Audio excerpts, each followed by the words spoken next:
दोन्ही सभागृहातील विरोधी पक्षनेतेपदाबाबत उद्धव ठाकरेंनी घेतली नार्वेकर आणि राम शिंदेंची भेट. लवकर निर्णय घेऊ असं दोघांनीही आश्वासन दिल्याची ठाकरेंची माहिती.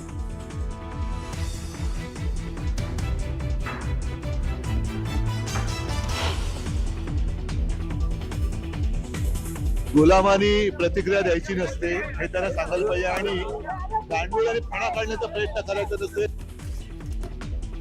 उद्धव ठाकरेंचा एकनाथ शिंदेंना खोचक टोला. गुलाम गांडूळ त्यांना लागू होतं. भरत गोगावलेंचा पलटवार.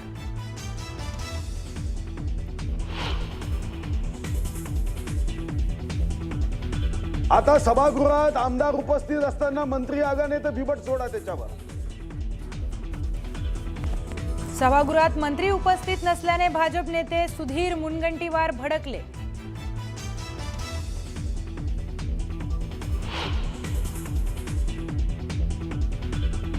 मुंबईमध्ये महायुतीत राष्ट्रवादीला सोबत घेण्यास मलिकांमुळे अडथळा. नवाब मलिकांच्या नेतृत्वाखाली राष्ट्रवादीसोबत आम्ही कोणतीही युती करणार नाही. मलिकांच्या नावाला तीव्र विरोधाच्या भूमिकेवर भाजप ठाम.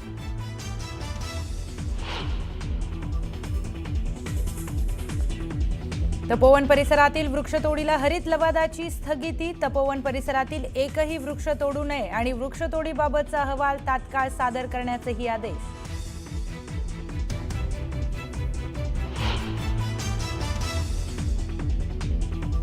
दोन 2027 मध्ये देशात 2 टप्प्यात होणार जनगणना. जनगणनेसाठी 11,718 कोटींचं बजेट मंजूर.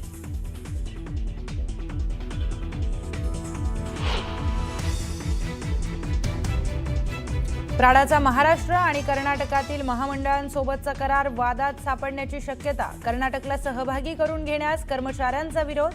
कराराविरोधात हायकोर्टात धाव घेण्याचा कर्मचाऱ्यांचा निर्णय.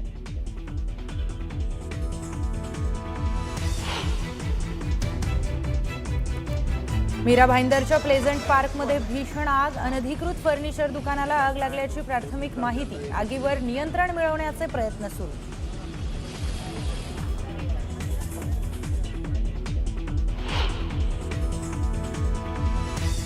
सोलापूर धुळे राष्ट्रीय महामार्गावर पेट्रोलचा टँकर उलटल्यानं मोठा स्फोट. आग विझवण्यामध्ये यश.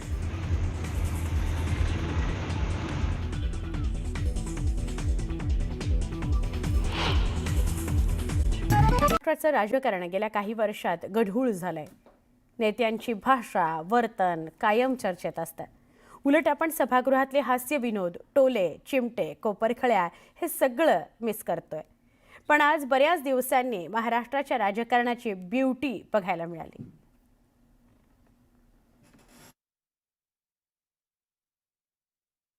प्रसाद लाड यांना लागला शॉक. परत शॉक लागला सभापती. मला हात लावला की शॉक लागतो. मला हात लावला की शॉक लागतो. मला हात लावला की शॉक लागतो. मित्र प्रवीण दरेकरांचा मिश्किल टोला. विरोधक बाजू घेतात आणि हा म्हणतो पुतळा माझा. सभागृहात रंगला हास्य कल्लोळ. सभापती महोदय,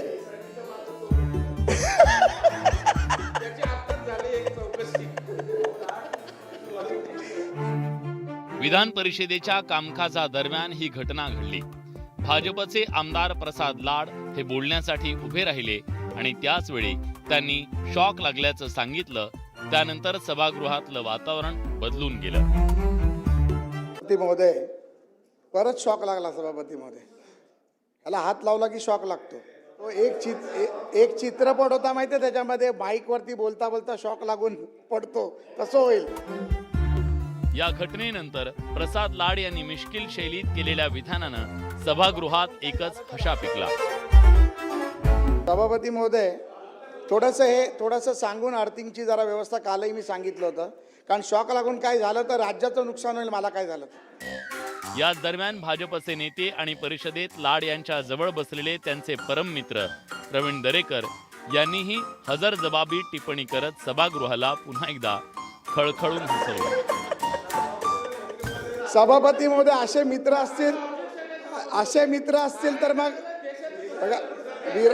विरोधक बाजू घेतात आणि हा म्हणतो पुतळा माझा.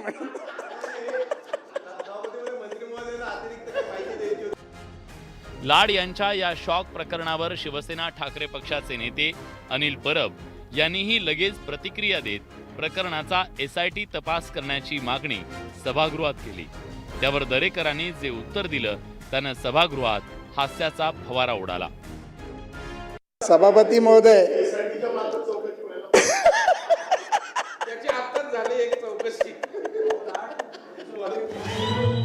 विधान परिषदेच्या सदस्यांमध्ये हस्तखेळतं वातावरण पाहिल्यानंतर सभापतींनाही मिश्किल टिप्पणी करण्याचा मोह आवरला नाही। महोदय, सत्यजित तुम्ही तांबे साहेबांनी जो- सभागृहाचे लाड आहात आणि चांगला प्रसाद दिलाय, त्यामुळं सभापती राम शिंदेंच्या या वक्तव्याचाच आधार घेत आमदार सुनील शिंदेंनी वाहतूक कोंडीच्या चर्चेदरम्यान उद्योग मंत्री उदय सामंत यांना टोला लगावला। पुला शिवडी वरळी कनेक्टरच्या कामाची सुरुवात होण्यापासून मी सातत्याने फॉलोअप करतोय की गणपतराव कदम मार्ग नामजोशी मार्गाला जोडून लालबागला आंबेडकर मार्गाला जोडणारा जो रोड ओव्हर ब्रिज आहे त्याची मान्यता आहे, त्याला सगळं काय फक्त एक NOC आपल्याला पाहिजे होती NTC मिलची। प्रसाद लाडप्रमाणे आपण राज्याचे लाडके आहात, त्याच्यामुळे आपला तणाव वाढवायचा नव्हता मला, तर कृपा करून ह्या शिवडी वरळी कनेक्टरच्या सोबत वरळीवासियांना, लोअरपरळवासियांना, डीलर रोडवासियांना दिलासा देणारा, कारण भविष्यात या ठिकाणी ट्रॅफिकचा जटिल प्रश्न आहे। सुनील शिंदेंच्या टोल्याला सामंतांनी काही उत्तर देण्याआधीच आमदार सचिन अहिर यांनी दुसरा प्रश्न उपस्थित केला। त्यावर मात्र सामंतांनी जोरदार प्रतिटोला लगावला।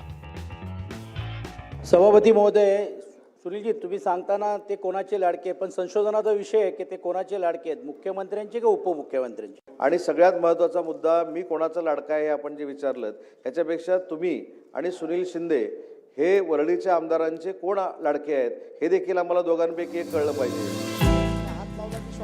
एकूणच प्रसाद लाड यांना बसलेल्या शॉक नंतर सुरू झालेली जुगलबंदी काही काळ सभागृहातलं वातावरण हलकं फुलकं करून गेली। Bureau report, news 18 Lokmat.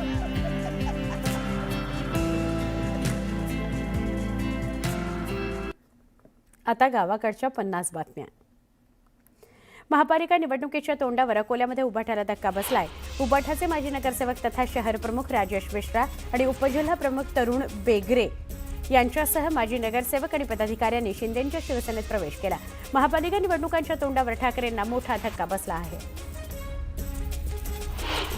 Chhatrapati संभाजीनगरमध्ये गेल्या अनेक दिवसांपासून नायलॉन मांजामुळे अपघात होत आहेत असं समोर आलं। त्यामुळे शहर पोलिसांनी नायलॉन मांजा थांबवण्याकरता अनोखी पद्धत आखली आहे। शहर पोलीस दलातील ड्रोनच्या माध्यमातून शहरातील ज्या ठिकाणी पतंग उडवल्या जातात त्या भागात ड्रोनचं पेट्रोलिंग सुरू आहे। विशेष म्हणजे ड्रोनमधून नागरिकांना सूचनाही केल्या जात आहेत। त्याकरता 2 भोंगे देखील ड्रोनला लावण्यात आले। छत्रपती संभाजीनगरच्या जायकवाडीतील अतिक्रमण काढायला सुरुवात झालेली आहे। अतिक्रमण विरोधी पथक या ठिकाणी पोहोचलंय। JCBच्या माध्यमातून अतिक्रमण काढलं जात आहे, ही कालची बातमी आहे। विशेष म्हणजे स्थानिकांनी 3 महिन्यांची मुदत देण्याची मागणी केली होती, पण प्रशासनाकडून अतिक्रमण काढायला कालपासून सुरुवात झालेली आहे। मध्य रेल्वेच्या आडगाव स्टेशनमधील जुन्या जिन्याचा भाग कोसळला। एका कामगाराचा जागीच मृत्यू झाला। एक जण गंभीर जखमी झाला। जखमी कामगारावर रुग्णालयात उपचार सुरू आहेत। नाशिकमध्ये एका 9 वर्षाच्या चिमुकलीवर 70 वर्षाच्या नराधमानं लैंगिक अत्याचार केला। या प्रकरणी आरोपीला कठोर शिक्षा व्हावी याकरता निषेध नोंदवत तहसीलदारांना निवेदन देण्यात आलं। जळगावच्या अमळनेरमध्ये कुत्र्यांची दहशत पसरली आहे। कुत्रे अंगावरच धावून जात आहेत, त्यामुळे नागरिकांमध्ये भीती आहे। कुत्र्यांचा बंदोबस्त करा अशी मागणी होती। नागपूरच्या त्रिमूर्तीनगर परिसरातील बारमध्ये तोडफोड करण्यात आली। पैशांच्या वादातून ही तोडफोड करण्यात आली। संपूर्ण घटना CCTVत कैद झाली आहे।